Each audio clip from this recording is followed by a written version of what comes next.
বন্ধুরা, এই সমাজটাকে দুর্নীতিগ্রস্ত বা ধ্বংসের দিকে ঠেলে দেওয়ার জন্য শুধু রাজনৈতিক দলই দায়ী না। এর জন্য দায়ী কারা জানেন?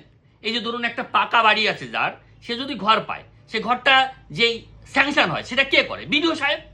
তাহলে যখন স্যাংশন হচ্ছে তখন ইনকোয়ারি করছে কিসের কারণে? টাকা দেয় বলে পাকা বাড়িওয়ালাও পাকা ঘর পায়।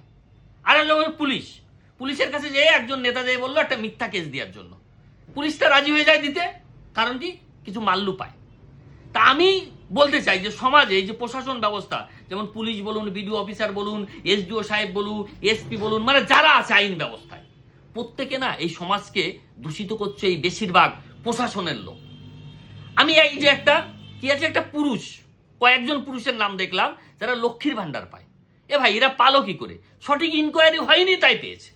তাই আমি বলতে চাই, সমাজকে সুস্থ করতে গেলে বা সমাজের উন্নতি করতে গেলে আমাদের যে নেতাদের যেমন ভালো হওয়ার দরকার, তার থেকে হাজার গুণ ভালো হওয়ার দরকার শিক্ষিত যারা এই চেয়ারে বসেছে, প্রশাসন ব্যবস্থা।